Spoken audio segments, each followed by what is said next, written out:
Good afternoon and welcome to the Rundown. I am your host, Captivating Christian, and here are some of your top stories for today, October the 16th. Lindsey Graham let slip that during Barrett's hearing that he thinks Trump is going to lose. Kenneth Walker, the boyfriend of Breonna Taylor, says that the police told him that it was unfortunate he wasn't shot in the raid. And in mail-in ballots, how the mail-in ballot rule chaos in North Carolina is hurting black voters. The feds are examining whether the alleged Hunter Biden emails are linked to a foreign intel operation. One email, which has not been confirmed to be authentic, suggests a meeting between Joe Biden and a rep from a Ukraine firm that once paid his son Hunter Biden. And Ice Cube says that Chris Cuomo and CNN can't handle the truth after he got booted from tonight's show. Let's get to the news.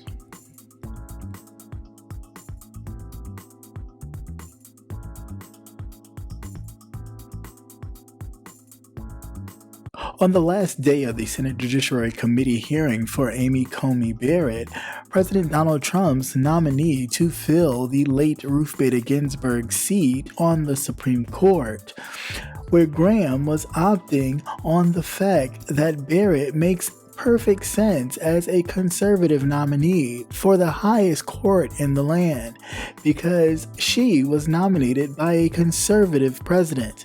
And well, that's just how things go, right, folks? Says Lindsey Graham.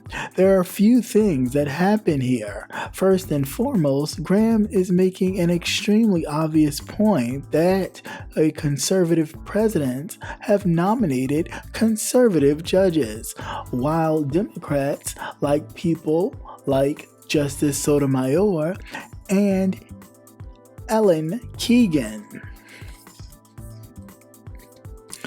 There's also another possible interpretation of Graham's quote, one that is equally parts hilarious and sad.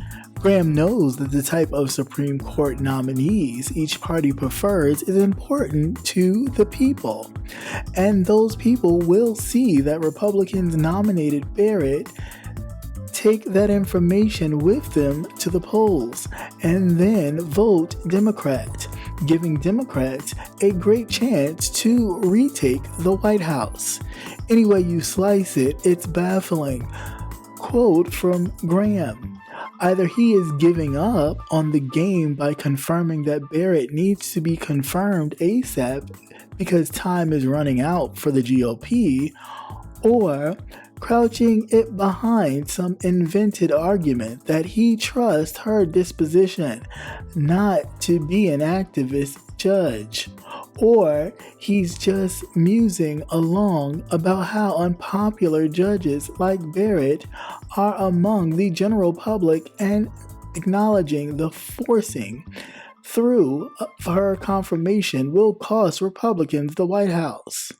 Or maybe he's throwing sand in the gears of the election by offering a soundbite friendly prediction that could help damper the Democratic enthusiasm by making voters complacent ahead of what he's framing as a foregone conclusion to the race.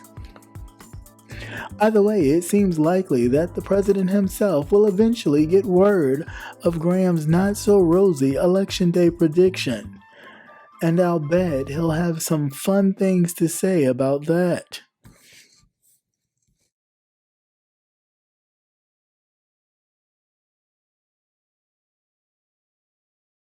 Good afternoon. And welcome once again to the Rundown. I am, of course, your host, Captivating Christian, and this, of course, is the favorite part of the show where I like to give you my personal thoughts on the stories for this afternoon. So first, let's get the house business out of the way. Welcome to any new members and viewers of the channel. Hopefully you like what you see. Like, share, and subscribe. Also hit that notification bell so you never miss another update or anything that's going on here at Cap Hill. And to my state reps that are you in the chat, thank you for coming by. It is always a pleasure to see you. And, we have a good time. We go back and forth. It's always good to hear from you. So let's get started. All right, so we are going to our first story of this afternoon. And of course, this person has to definitely get their just due, because we cannot not ever let this person not get their actual soundbite. All right, and who else but... Look what the homosexuals have done to me. And when you hear those, who do you think of? Of course, who else but good old, the diva herself, Lady G, aka Lady Graham of Lady Graham and Grantham. So, anyway, Lindsey Graham, who is the head of the chairman of the Senate Judiciary Committee, kind of let it slip out of his tongue that basically, in a nutshell, Republican presidents usually elect or nominate Republican or conservative judges to the Supreme Court, as does the Democrats when they vote in more liberal-leaning judges, right? Basically, just to point out, like a foresight, that if the people are displeased with this pick, that it would show in the polls, and the people will then vote for a Democratic White House, as well as probably a Democratic Senate. So, but it doesn't stop, or it wouldn't stop Judge Amy Coney Barrett from being the next justice of the Supreme Court, filling the late Ruth Bader Ginsburg's seat. So, I mean, I guess it would kind of be foreshadowing for him, and kind of maybe ease the blow for the people that, hey, we may lose the election due to this, but this needs to be done so at least we have some footing before they actually take over. So, oh hell no! Yeah, definitely very crazy, but I definitely could see Republicans doing that, basically getting into almost like a Darth Vader mode, and execute Order 66. Definitely executing Order 66, and basically almost like the Titanic, preparing it to go down, and everybody's just like trying to get the hell out of Dodge, but kind of set the groundwork before everything goes down, to where they can secure or kind of hold on to some glimpse of power. Even with Mitch McConnell filling the lower courts with conservative judges that he's just been passing through, him, Lindsey Graham, and the others have just been pushing through tons of justices to sit on the lower courts, to pack them. So it's kind of sort of the same thing, to at least secure that in many states they will be able to chip away at a lot of these laws. Even if they can't quite do it through the Supreme Court, they can still kind of chip away at a lot of these things, like the ACA and others, at the local court level. So we'll see how this all plays out, but it's very interesting. And of course, as always, Lady Grantham definitely never fails, because you always try to figure out, like, look what the homosexuals have done to me. And that just makes me want to call on. But I definitely hope that Jamie Harrison will definitely come out with a win over Lady Graham. And that would be interesting to see. And then, of course, Lindsey Graham could go on and enjoy the rest of his life and all of the heinous he could ever dream of. crazy.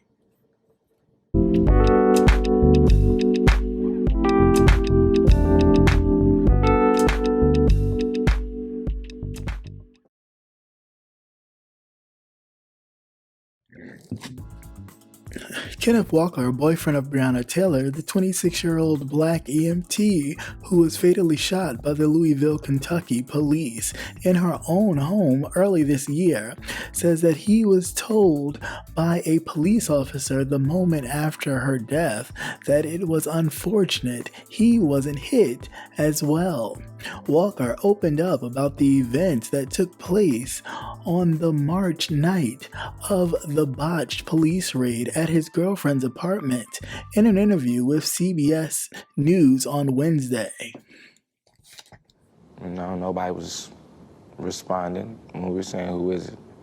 You all did ask, who is it? Several times, both of us. And there was no response. I know 1,000,000% sure that nobody identified themselves. Police knocked and say they did identify themselves before breaking the door down. Kenneth Walker fired one shot from his licensed gun. It's uncertain if that was the shot that hit Sergeant Jonathan Mattingly in the leg. The 3 police officers at the scene fired 32 shots back. She screamed, but I was holding her hand. You were holding her hand? Yeah, while this was happening, I pulled her down to the ground. But she was just scared, so she just didn't get down. So in the middle of all of this, you realize that she's been hit.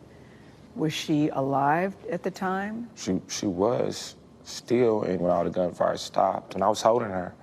Once the shooting stopped, Walker called his mother, then 911, still not realizing it was the police who fired at them. 911, Operator Harris, where's your emergency?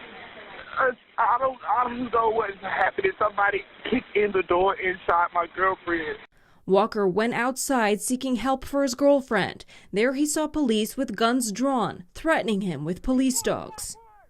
The officer asked me, was I hit by any bullets? I said no. He said, that's unfortunate. Walker was arrested outside the house. Officers then entered Taylor's home where she lay on the floor. They're still casing the apartment with her laying right there on the ground. Disrespectful. Walker says he learned from the news that his girlfriend had died. He was charged with attempted murder of a police officer and assault. The charges were later dropped. According to Kentucky law, the use of force by Mattingly and Cosgrove was justified to protect themselves. At the conclusion of a grand jury last month, Kentucky Attorney General Daniel Cameron announced that the 3 officers involved in the shooting of Breonna Taylor would not be charged for her death. Officer Brett Hankinson was indicted on 3 counts of felony wanton endangerment for shots fired into a neighboring apartment in the raid. He pleaded not guilty. This particular story, this was an interview that Kenneth Walker, the boyfriend of Breonna Taylor, who was in her apartment at the time of her murder, when those police officers or narcotics team officers exercised that no-knock warrant and killed her. He's speaking with Gayle King, as you saw in the clip, and basically said how when he went out to the apartment actually trying to get help or thinking that help had arrived to help his girlfriend, that when he was told to put his hands behind his back and get on the floor, he then said, well, what's going on? And one of the officers said, well, too bad you didn't get killed in the raid. Oh, hell no! I mean, what is that to say to someone when you allegedly don't know the purpose of what was going on here? That's the story that's being told, that none of these officers knew exactly what was going on. The only officers that knew what was going on was the narcotics division officers, which was supposedly, 4 of them? But however, the other plainclothes officers, the uniform clothes officers, did not know about what was going on. However, when they met him outside, meaning Kenneth Walker, they said, oh, well, too bad you didn't get killed in the raid or shot in the raid. I think it's just ridiculous, but it shows the level of racism, the level of whatever you want to call that, that exists in police departments. And this is another reason why we promote defunding of police departments, because of this exact problem. He went on to say other things. I advise you all to check out the interview. It was great. I know Gayle King kind of can be a little different, especially with people of color when she interviews them. But this one, I think she didn't want the heat that she got from her last few interviews. So this one she did tread lightly.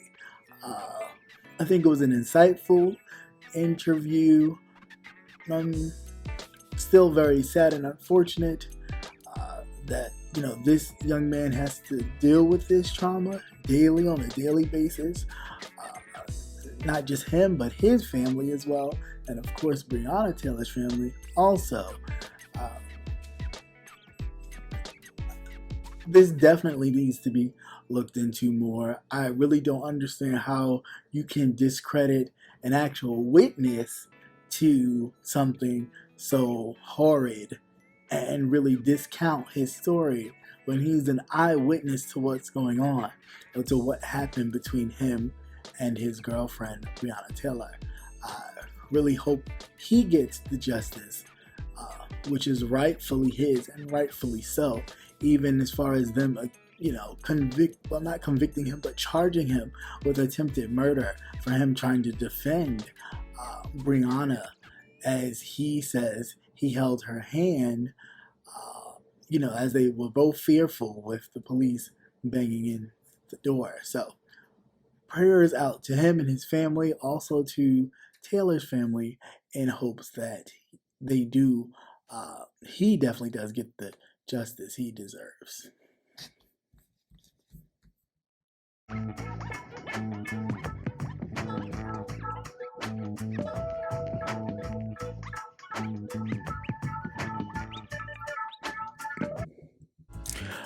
Almost 1,000 absentee ballots are sitting in a locked bin somewhere in Guilford County's Board of Elections, waiting to be processed. At least 2 voters in Greensboro, North Carolina, part of the Guilford County, had no idea their ballots were sitting in that pile. The issue was with their witness information, one aspect of North Carolina's voting rules that's been thrown into confusion amidst efforts to erase voting amidst an ongoing coronavirus pandemic. A mismatched signature or missing envelope can lead to a mail-in ballot getting thrown out, but ballot curing is a process where voters can correct mistakes to make sure that their votes are counted.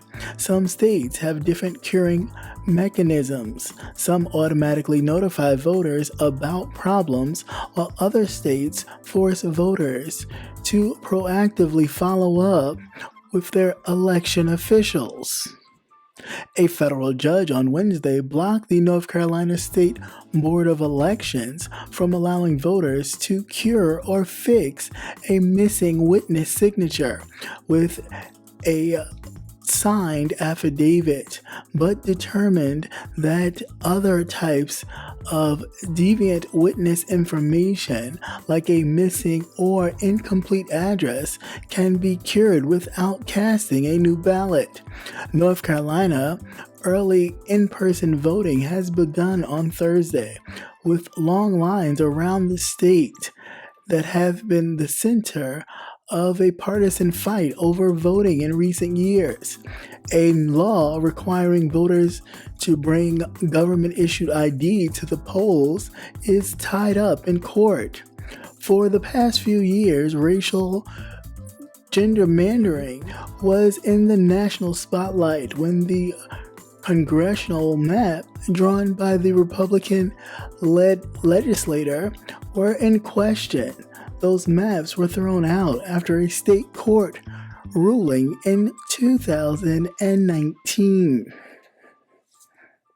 Statewide, black voters make up about only 16% of the total ballot return, but the account of almost 40% of the ballot labeled pending or pending cured. According to the data posted on the North Carolina State Board of Elections website, Black voters casted only 2,460 of the 26,514 mail-in ballots in the March 3rd presidential primary. So the mess continues and continues. This particular story is about, of course, the mail-in ballot chaos and drama. Already, as official election day winds on down, as we're like at day 17 or 18, here we are already having more problems with the mail-in ballots. We went from people actually destroying mailboxes to people making fake drop-off ballot boxes to now in North Carolina they're having an issue with the mail-in ballots sitting in locked bins. Over 1,000 absentee ballots were sitting in a locked bin in Guilford County's Board of Elections waiting to be processed.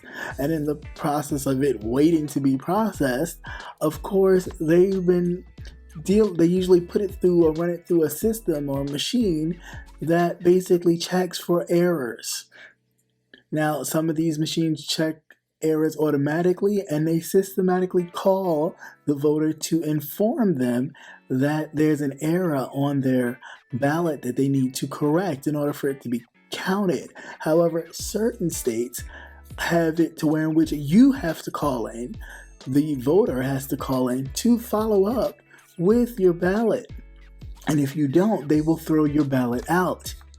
And of course, that's an easy way for the opponent's side to actually sweep away with a win, because you'd be thinking you voted, and in actuality, you were missing a signature or the address may be incorrect, and they would throw your ballot out. Now, I'm wondering how long is this practice going on, and what other elections has this practice affected until now? That's usually what my issue is.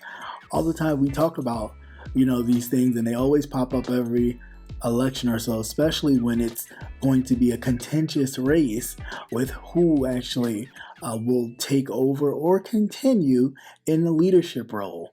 And this is definitely one of those elections where it may come down to the wire, so every little bit is scrutinized. And now that this is being looked at, Lord knows.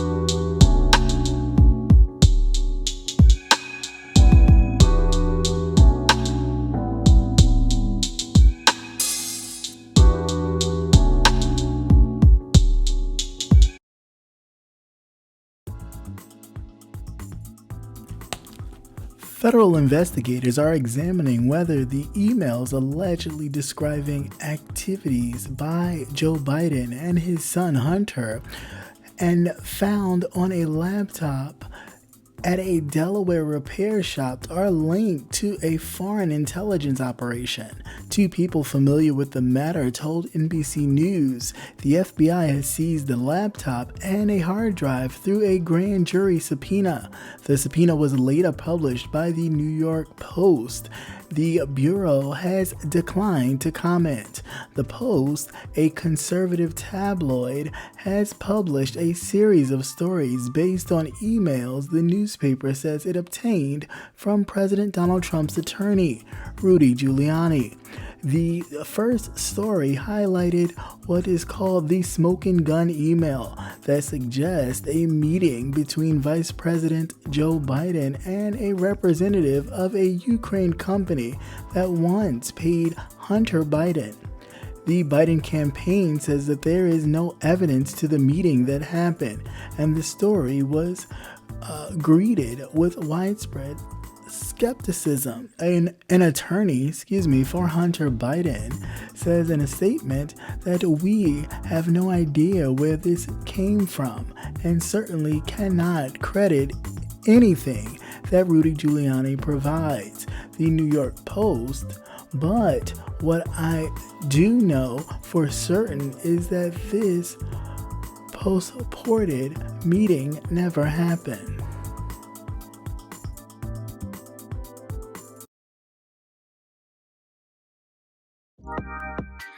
Hey, this is Captivating Christian here to remind you to tune in to Politics and Wellness every Tuesday night at 8 p.m.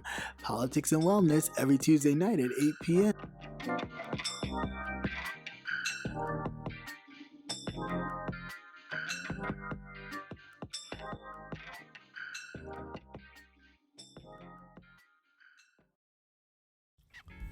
And here we go with a bit of, let me get this out because I need to have everything front and center.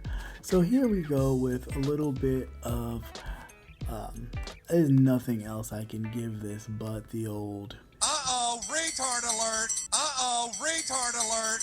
Okay, so it seems as if we're doing a replay of 2016.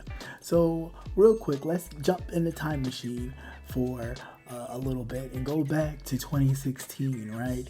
What a year. So in 2016, remember James Comey at the time, the lead of the FBI, the head director of the FBI at the time, jumped on TV and said, they were reopening Hillary Clinton's email case, and right before the election, and then a couple weeks before the election, and then right before the election, a couple days literally before the election, he came back and said, we reinvestigated it and we still didn't find anything. However, that made people already kind of iffy and untrustworthy of, the former First Lady, kind of probably not to vote for her or not to vote at all, causing Hillary Clinton to lose to Donald Trump in some states by a mere couple of thousands of votes. Not even enough to which it was like a solid win.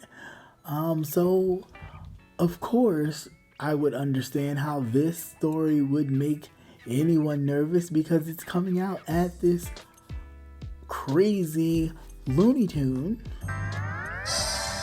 time in which we, what's going on? It's a little late for this news all of a sudden.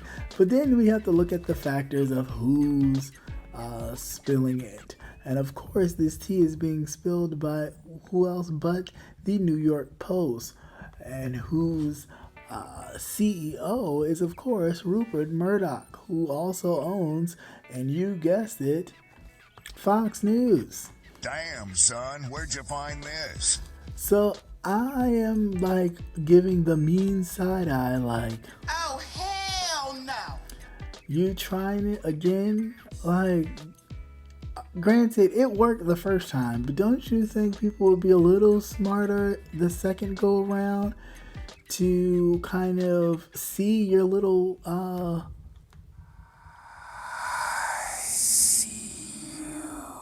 I see you and your buffoonery, and I don't give a fuck.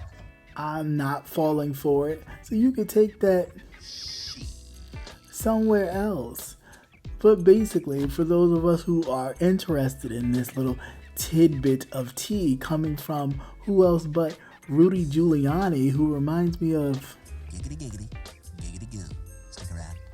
Right. So, anyway, as they have all discovered and dug up this story that the FBI is investigating the fact if Hunter Biden, through these, here we go with these emails again, actually was doing some illegal activities, or if Vice President Joe Biden at the time did something illegal to get Hunter Biden the job in Ukraine.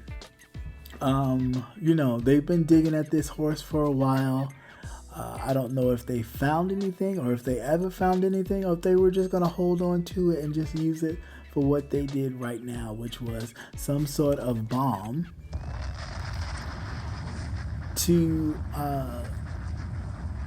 throw at this election. I'm not sure, almost as a Gotcha, bitch. moment, but we shall see what it brings. I mean, I'm a bit over it because I feel like you're repeating yourself from 2016, and it just looks a little bit. You have a lot more things at his disposal, being the president of the United States. And the fact that you're just using that storyline again is a bit sad. So I don't know. Let's see if it works out. Because if it doesn't, that'll be a moment where... It was at this moment that he knew. He fucked up. And it could cause him to lose the whole thing. Boy. And if he does that, you know what's next. Fuck this shit, I'm out. Fuck this shit, I'm out. No thanks. Bye, Felicia. So, we'll see what happens. And I'll keep you posted on what happens with this story with a new rise in the Joe Biden, Hunter Biden drama saga that happens around this election. Until next time, America.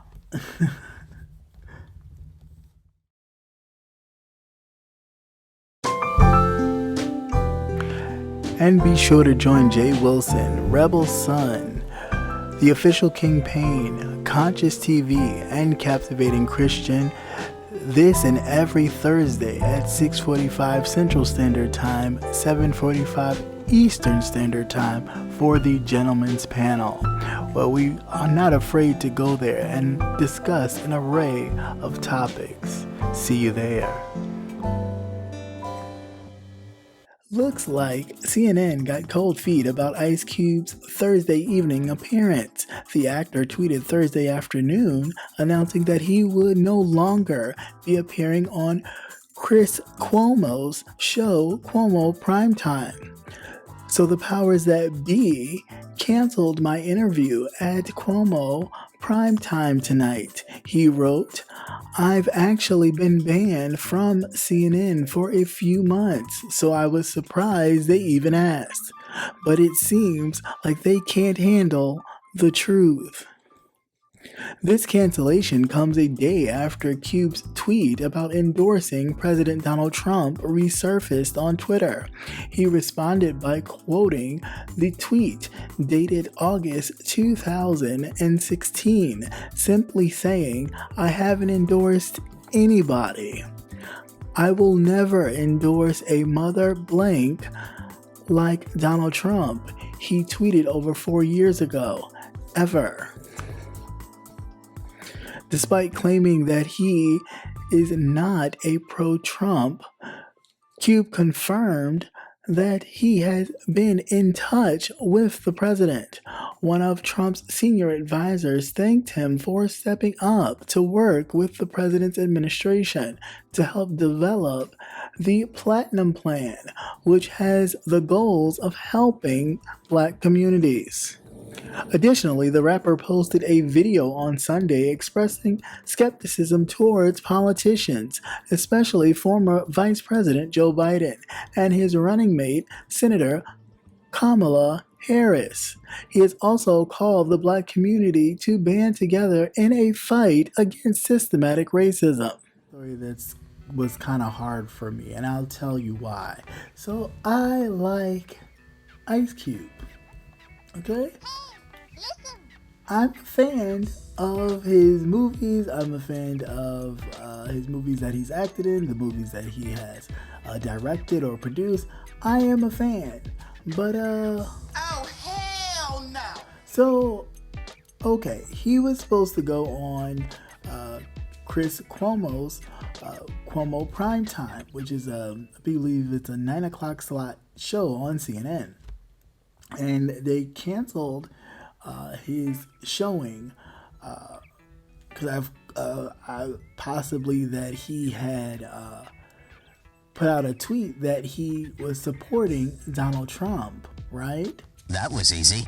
Yeah, and I guess maybe they wanted to question him on it, and then he said that he didn't even know why CNN had invited him because he felt that he was banned from CNN anyway.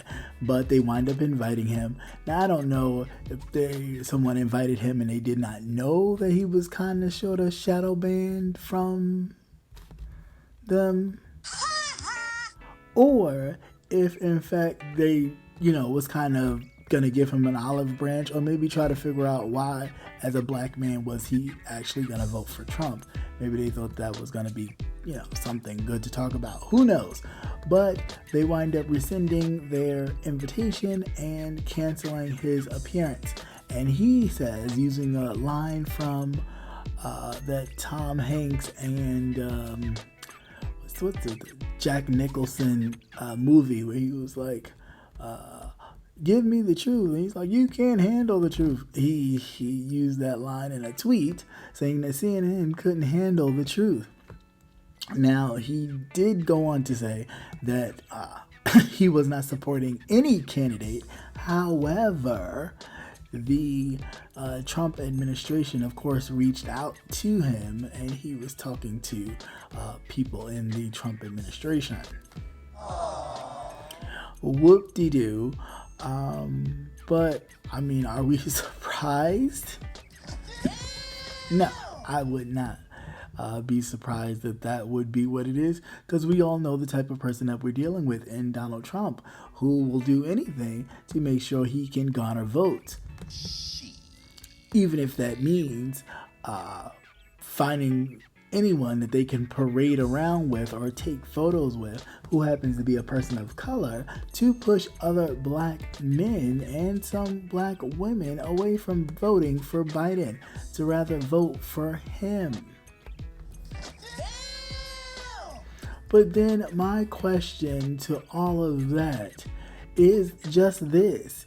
He said he had a meeting with the Trump administration, and he was not actually confirming that he was voting for either party, but he did say that he wanted to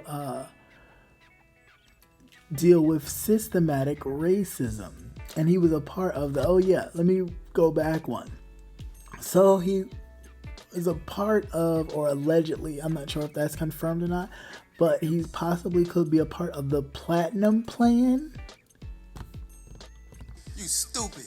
So is it because we're black we have a Platinum Plan? Because what, we like to wear gold and platinum and jewelry and be dripping like some rap star? Are we all that way? You stupid. Yeah, because Bitch, I hope the fuck you do. You'll be a dead son of a bitch, I tell you that. Because I'm trying to think, because if you thought that, you'd definitely be a dead SOB for thinking that. I think that's stupid. And to call it the Platinum Plan, I mean, how ridiculous. But moving forward, Ice Cube, like I said, he said he met with them, and he also could be possibly involved in this Platinum Plan that Donald Trump has out for the uplifting of the black community.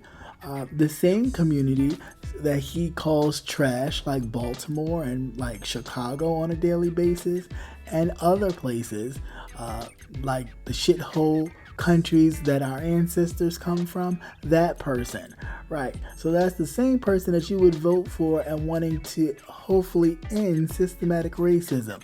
So you mean to tell me, come with me here, people, you mean to tell me you stupid, that the same person, you stupid, that you look to fix the gap between the systematic racism and abolish it, you stupid, is the same one, you stupid, who promotes it in the first place, you stupid, who couldn't denounce the Proud Boys or any other white supremacist group, you stupid, and told them to stand down and stand by, you stupid, who promotes a 17-year-old boy who picked up a firearm and killed 2 individuals, wounding a third.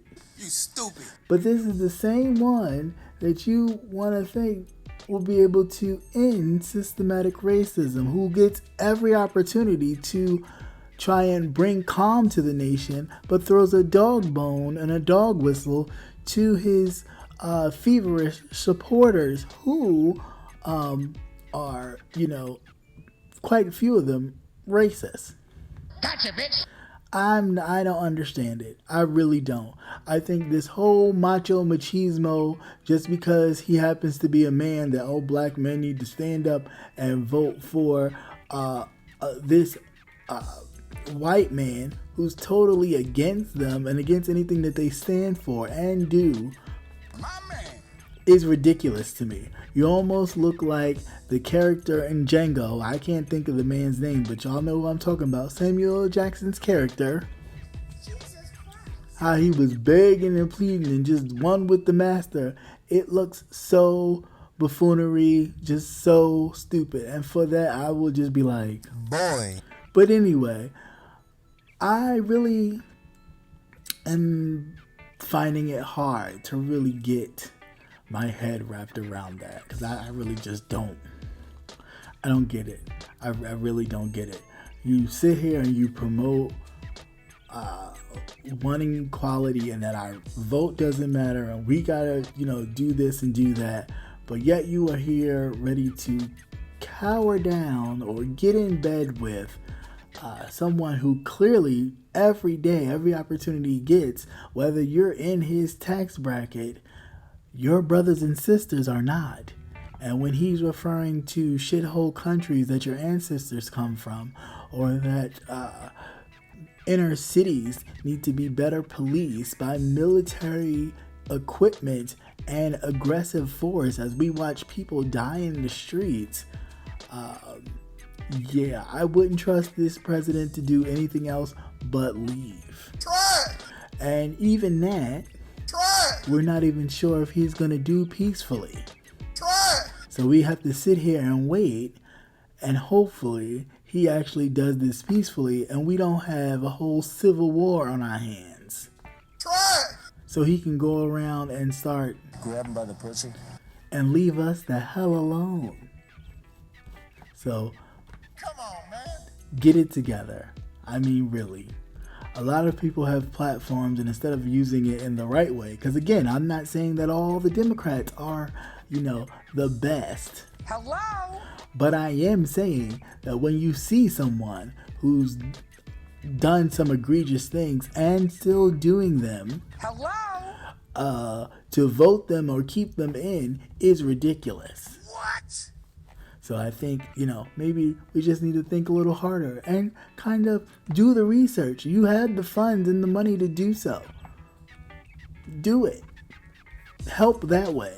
Use your money and influence and actually be productive.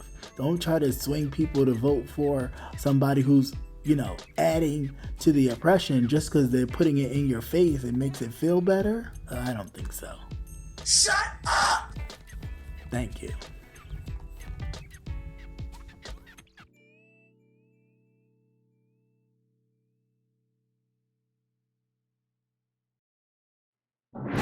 Once again, thank you for watching CCN Midday News. Hope you enjoyed. Please like, share, and subscribe. Also hit that notification